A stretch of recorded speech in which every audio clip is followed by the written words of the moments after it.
Hi guys, welcome to the video. So in this video I'm just going to talk about self-defense and the way that I teach self-defense. So if I'm running a self-defense course, I normally talk about what I call the 5 A's. And those 5 A's are being aware of your surroundings, assessing your routines, being assertive, taking action, and aftermath.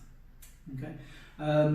If you follow the process and you get the first 3 right, you never get to taking action, you never get to needing to learn how to fight. Okay? So the very first thing I get people to do is assess their routines. So what are you doing on a regular basis that may or may not put your life at risk? And so this can be simple things like when you walk home, do you walk down a dark alleyway or do you walk along the main road where there's lots of lights?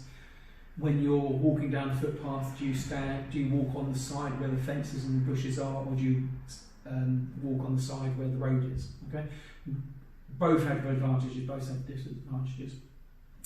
You know, and so you want to look at your routines and try and work out where the main risks are within your routine. So it could be, for example, you go home, and when you go home, it's all dark, and so there's a dark patch near where you put your key in to open your door. And you might turn around and go, oh, okay, if that's a dark area, then maybe I'll put some lights there. So assess your routines, try and work out where the biggest risk to you is, and try and mitigate or reduce those risks. So for example, you park your car during the daytime, you are going to come back to it at night, try and park it underneath a street lamp. Okay. Or for example, you're going into somewhere during the day, you want to come out in the evening, take the time to reverse into the parking spot because it's easier to drive nose out of the parking spot than to try and reverse out and do a 3-point turn. Okay, so just think about these things, and I'll try and do another video if there's enough questions on it, on scenarios and how you play those scenarios out. So the next thing is to be aware of your surroundings. So if you're walking down the street and there's a group of youth over in front of you, then you might decide to cross the road and go around. Likewise, if you're walking down a road at night, you can use the windows as mirrors. So if you're aware of your surroundings, you're aware of what's going on around you. Don't walk around with headphones and things like this. If you're aware of your surroundings, then you're less likely to be looking like a victim, and that's what people are after, as a victim. So I'll sometimes do a self-defense course, and I've got this little bar of silver. It's only worth about £250, but it's about the size of a mobile phone, you know. And what I will do is I'll give it to the students, not give it to them, but I'll put it in their hands and go, what do you think will happen if you walk down the road with that bar of silver in your hands? Okay, and so I'm going to get mugged. Well, that's not even worth half of what your mobile phone's worth. Okay, and yet you put your headphones on and you're jacked in and you're walking down. And I see it all the time up in London when I'm working up in London. People have got their headphones on. They haven't got a clue. And I'll walk up behind people and walk past people, and they just have no clue that you're there. Okay, so try not to walk with headphones on. Try and be aware of your surroundings, you know, and assess those routines that you do on a daily basis. So if you get those 2 bits right, then you should never get to the point where you've got a confrontation. Okay? So if you're confronted by somebody, then you need to be assertive. You need to think about what you're going to say to that person. You need to look like you're positive and know what you're doing. As I say, if you had your headphones in, and then you're kind of looking small, then you look a victim. So try and be assertive. Try and project your voice. So one of the exercises I get people to do is to hold a conversation across a room. So you know, this room's 7 metres long, and I'll get one person to stand one side, one person to stand the other side, and I'll try and get them to have a conversation, a normal conversation, by projecting their voice, not shouting, but just projecting their voice. And the idea is to get yourself into a situation where when something happens, you can project your voice, you can sound assertive, and it puts them on a back foot. Okay, so just think of that. You want to think about your body language as well. You don't want to be small. You just want to kind of make sure your shoulders are back. And keep your distance. Make sure you don't let someone into that 3-foot space in front of you. The next thing is taking action. So I'm not really going to go into this in detail, but taking action is what happens when you're assaulted. You know, so if the person has a knife, what do you do? If they have a gun, what do you do? If they have a if they're going to punch you or jump on you or whatever it is, what do you do? Okay, and they're whole videos in their own right, and it's quite hard to do scenarios around the action side of it. What I would say is martial arts will help to a degree. The problem you have with the martial art is that they tend to teach a whole load of things, so it takes you a long time to get good at anything in particular. If I was wanting to learn a martial art from the point of taking action, I'd look at boxing. And the reason I'd look at boxing is because, you know, there's 6 punches and 6 blocks.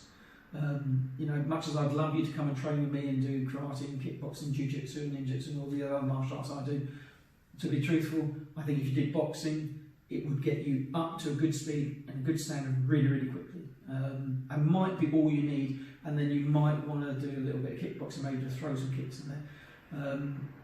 And you know, so you know, there's plenty of other martial arts there that help, but I think boxing is probably a pretty decent start, to be truthful. And actually taking action. And then the last A is aftermath. So what do you do if something happens? You know, so I always encourage people to do a first aid course. Not because I want them to do first aid with somebody else, but what do you do if you've been stabbed? You know, what do you do if you've been slashed somewhere? What do you do if, you know? And so I think it's important to have done a first aid course for yourself. Maybe if you've got children or you're around with children, maybe a first aid course for children. Understand what to do. If you've been sexually assaulted, then you want to think about, what do I need to do? I don't want to be washing. I want to go to the police. I want to have as much DNA evidence as I can. If you come back to the action side of things, I always think that make sure you scratch somebody, because then you've got DNA under the fingernails. Just going back to the action part, the one thing I do try and think about when I am teaching people from the self-defense point of view is I only have 3 primary targets for the person to go for in a self-defense situation. Okay, and that's the knee, the throat, and the eyes. And the reason I use these 3 target areas, and I try to, whatever I'm trying to teach them, it's to get to those points. Is because if you hit the knee, and I don't mean hitting the knee on the front, I mean hitting the knee from the side, you will tear the ligaments and tendons. The knee is a stability joint. And what I mean by stability is you usually have a joint which is for mobility, so your ankle, so it's a ball and socket joint, so it moves in multiple ways. The hips are the same, they're there for stability. Knees tend to be sort of this joint, this mobility joint. So if you hit it at the side, you've damaged the joint and the person can't walk. And I've injured my knee, and you know, it's taken me 45 minutes to walk half a mile. Sorry, not half a mile, a couple hundred metres. Massively painful, not something I'd ever want to happen again. The reason you might go for the throat, again, you might, you know, if you hit someone in the throat, it's quite difficult. It's quite dangerous because you can cause bruising to the trachea and swelling around there, which will then cut off the airways. But a strike into the neck will basically get someone coughing. If they're having difficulties breathing, they're going to be thinking about that rather than chasing after you. And likewise, if you scratch into the eyes, it's they're not going to be able to see very well. They can't really chase after you, can't see you. And the reason I say about the knees, the eyes and the throat are because those are the 3 things that, even if the person's on drugs and they're so high they can't feel any pain, you know, they can't do much about it. I've had a kid, when I was a kid at school, I kicked this guy in the nuts probably about half a dozen times, you know, with big boots on, and he kept coming back at me. We did talk about it afterwards, and he said, yeah, he said it was really painful afterwards, but the adrenaline was going through his body, so he wasn't really feeling it. So I kind of kicked him half a dozen times, I was saying, in the groin, and he just carried on. But if I'd have kicked him in the knee, that would have been it. There's no way he'd have carried on. Okay, so just have a think about, have a think of those 5 A's, and if you want me to talk a little bit more on any particular of those areas or any scenarios, then just leave in the comments section. If you want to have a conversation about the self-defense side of things, let me know about that. I deal with a lot of women who've been through things like domestic violence or sexual assault and such like, and I can give you hints and tips from what we've learned from that. The thing I will say around domestic violence is, from a self-defence point of view, it's not so much you fighting back, it's more you stopping the injuries being really bad. So it's what areas do I need to cover up, what areas do I need to stop the person causing damage. Domestic violence is quite a hard one because usually there's that love, there's a love bond there as well, which means that you aren't willing necessarily to hurt the other person in the process of you defending yourself. And so a lot of that is around, how do I cover, how do I make sure that I don't get damage to my liver, my kidneys, my liver, my spleen. You know, you're trying to stop all these things happening. Okay, so I hope that video has helped you.